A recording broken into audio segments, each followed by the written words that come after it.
Greetings, Saint Sister Melissa here. How are you doing? I pray that I'm finding everybody well. I greet you in the mighty name of Yahushua HaMashiach. It's a pleasure to come here again.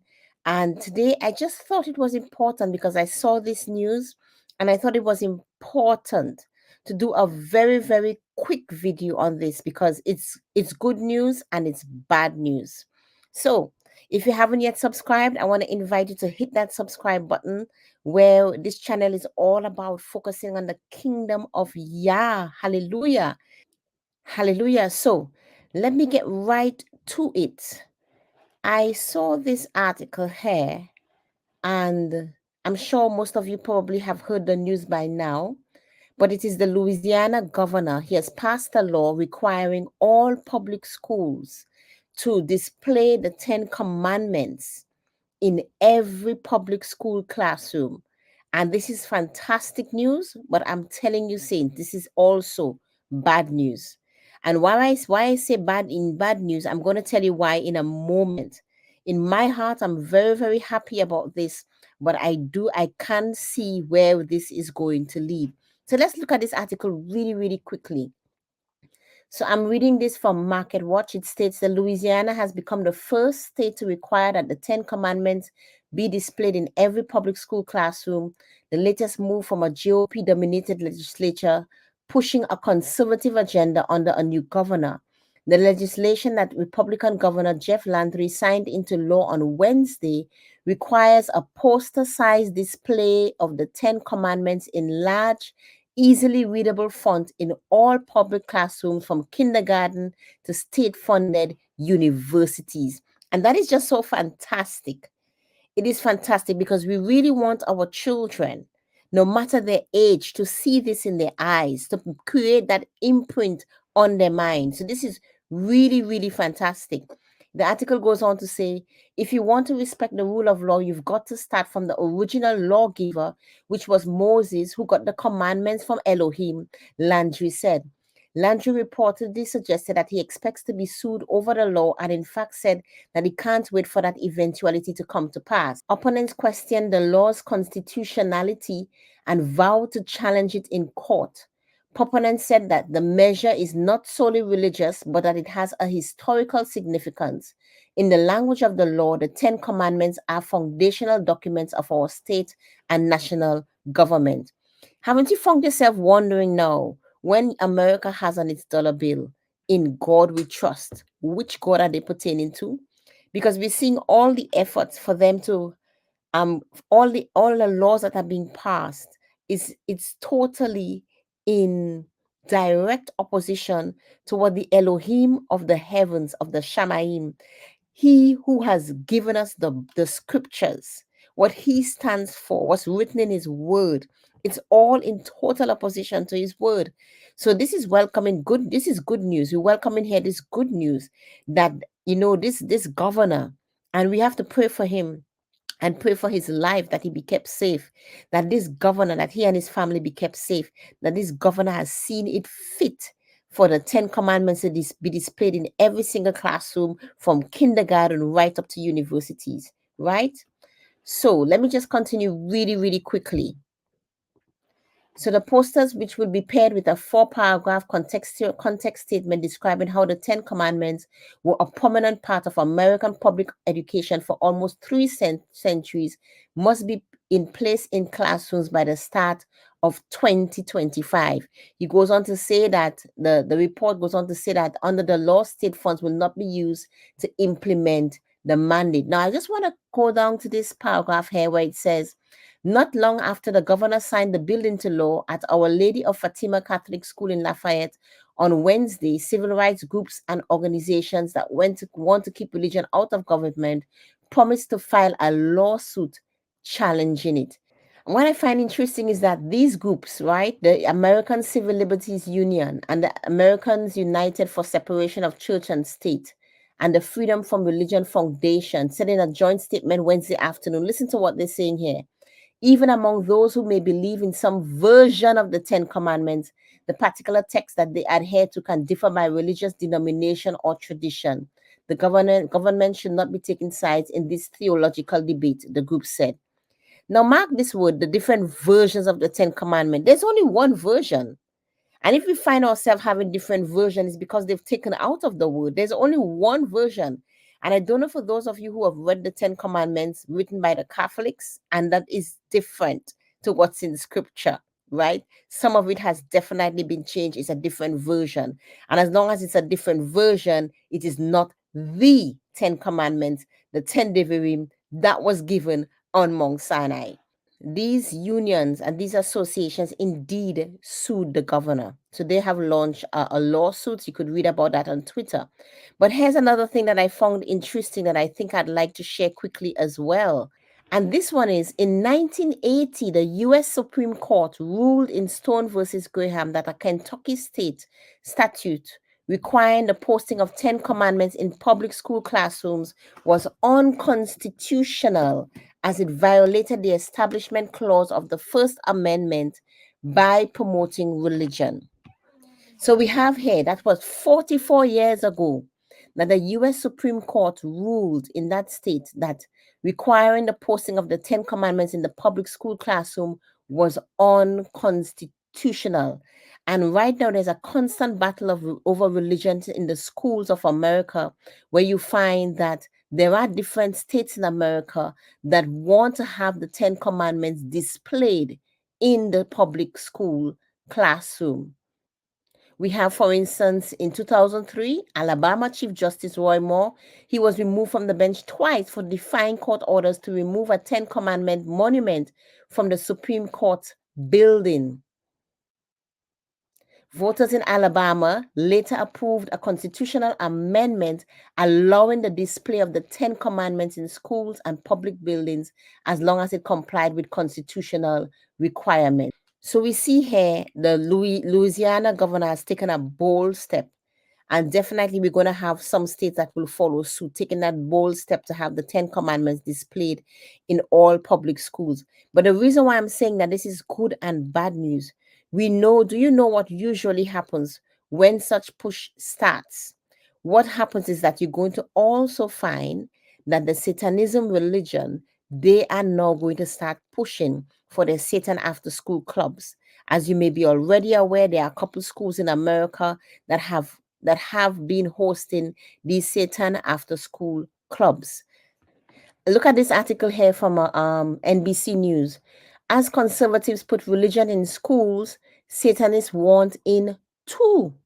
The Satanic Temple is known for trolling the religious right, but in its fight for religious pluralism, it's become a powerful foe.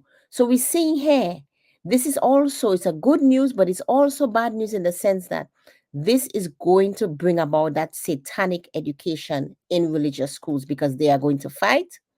And we know that eventually, according to the book of Revelation, the whole world will be worshiping the dragon. Remember, the mark of the beast. The mark of the beast does not come without worship. It does not come without worship. Many people tend to focus on the mark of the beast, only not realizing that it goes beyond that. It comes with worship. They will be pledging their allegiance. The people will be worshiping the beast and they will be worshiping the dragon that gave power to the beast.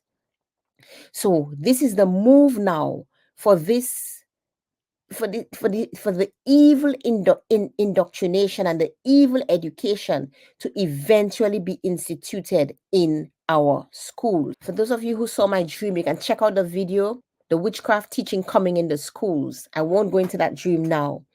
I'm seeing it coming here. This is the proof here. It is coming because they will not sit back and allow this to come into the schools, right? They will not sit back and do nothing about it. So let's read this article really quickly.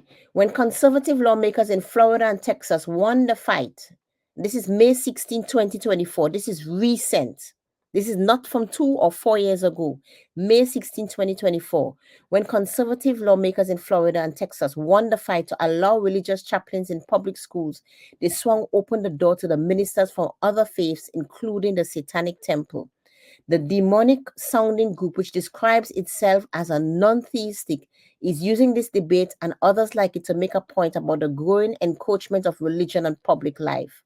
It would prefer no chaplains in school, it says, but will settle for equal representation, intentionally goading conservatives, some of whom are explicit about wanting Christianity rather than just religion in public education.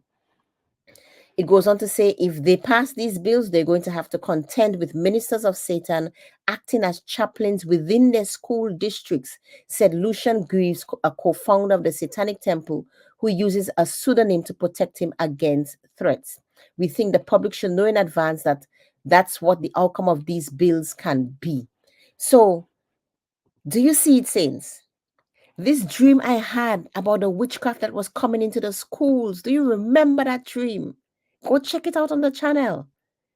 It was about, was it a month ago or 3 weeks ago? I can't remember. Right? So we have here this Louisiana governor, and this article was dated June 2024, with the Louisiana governor, right, being sued over the 10 Commandments, that new law that he has introduced.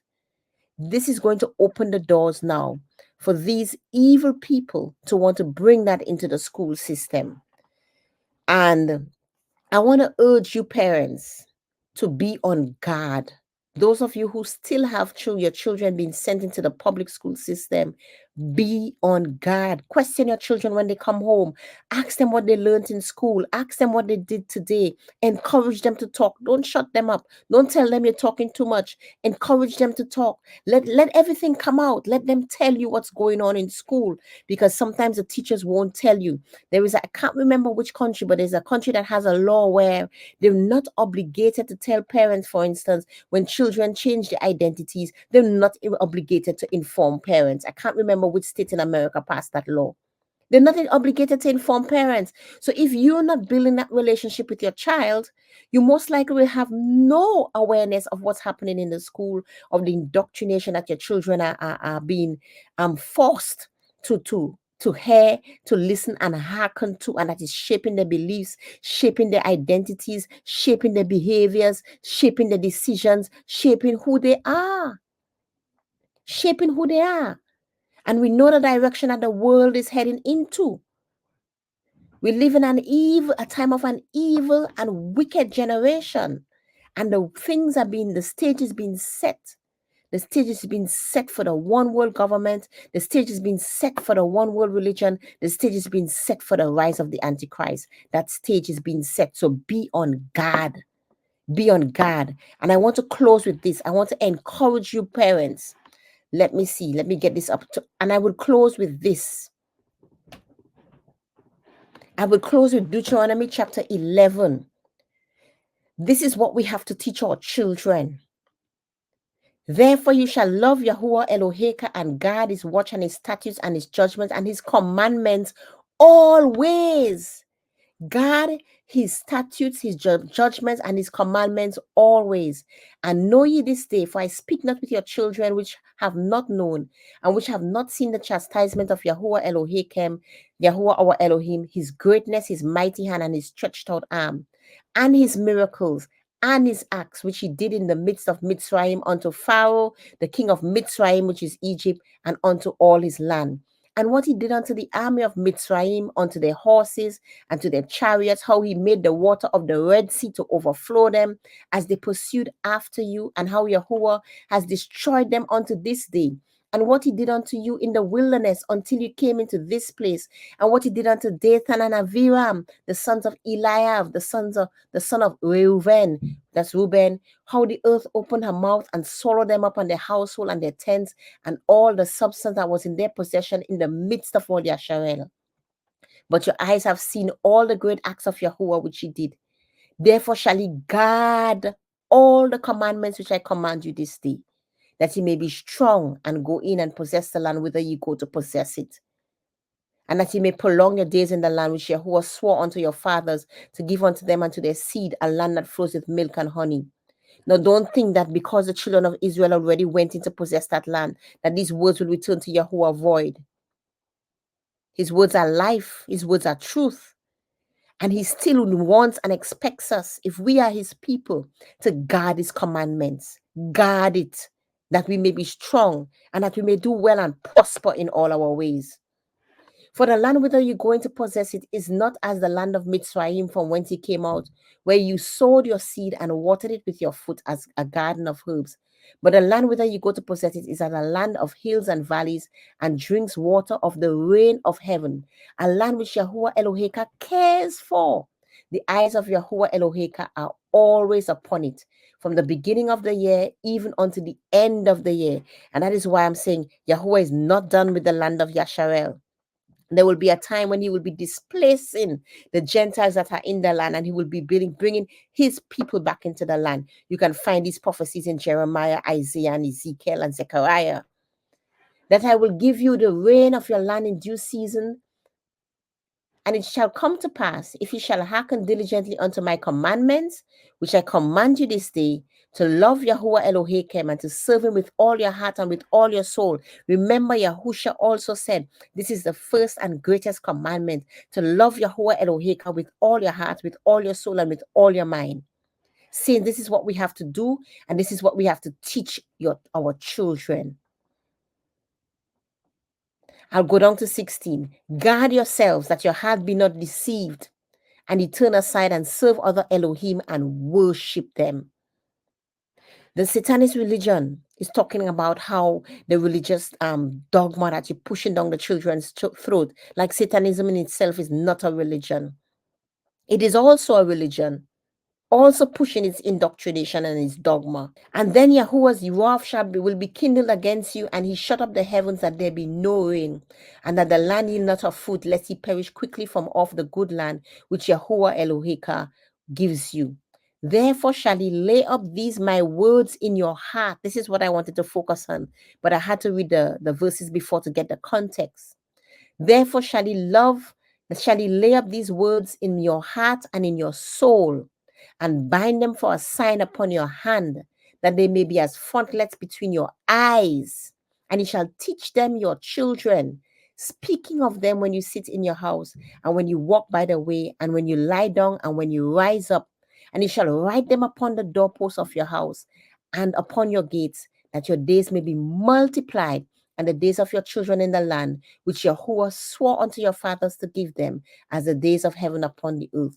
For if you shall diligently guard all these commandments which I command you to do them, to love Yahuwah Elohim, to walk in all his ways, and to cleave unto him, then he goes on to speak the blessings that he would give them if they will guard his commandments. But I want us to focus on verse 18. And what we read in verse 18, lay the words in your heart and in your soul, bind them for a sign upon your hand, that they may be as frontlets between your eyes. Teach them for your children. Speak of them when you sit in your house, when you walk in the way, when you lie down, when you rise up. Write them on the doorposts of your house and upon your gates. Since this is a repetition of what he had already told them in Deuteronomy chapter 6. And that is what I want to close with. We have to teach our children to love Yahuwah Eloheka with all their heart, with all their soul, with all their might. We too have to do the same. Isaiah 54:13 says, all thy children shall be taught of Yahuwah, and great shall be the peace of thy children. If you do not teach your children of Yahuwah, they will have no peace. They will have trouble in their life. They will have great tribulation in their life. And thy children shall be taught of Yahuwah. All thy children shall be taught of Yahuwah, and great shall be the peace of thy children. Do not allow any other doctrine to come unto your children, because they will have no peace. It will lead them astray. So I just thought that I would bring this to you, because this is really good news, that the 10 Commandments by law, to be displayed in the public schools, but also this is setting the stage. This is setting the stage for workers of evil now to take advantage of this, and to now bring in and spread across the country and eventually across the globe the satanic education agenda. So, saints, I want to encourage you to stay on the narrow path. Continue to love Yahuwah Eloheka with all your heart, Yahuwah your Elohim, with all your heart, with all your soul, and with all your mind, and with all your strength. And teach it unto your children. If you don't have children, the children you come into contact with, If you are a grandparent, your grandchildren that you care for, your cousins that you care for, teach them to love Yahuwah. Teach them. It's a requirement. It's a command. Yahuwah gave many commands. It is a command. I'm trying to do my best. My husband and I, we're trying to do our best, and I encourage you to do the same. Be blessed, saints. I'm finally finished the appointed feast recordings. I'm editing it at the moment. That's coming this week. Celebrity blood sacrifices, that's coming to this week. So keep on the lookout. I want to thank you so much for subscribing. I want to welcome all our new subscribers. And if you haven't yet hit the subscribe button, do subscribe. I look forward to having you a part of our Kingdom Seekers of Yah family. Be blessed. Bye for now.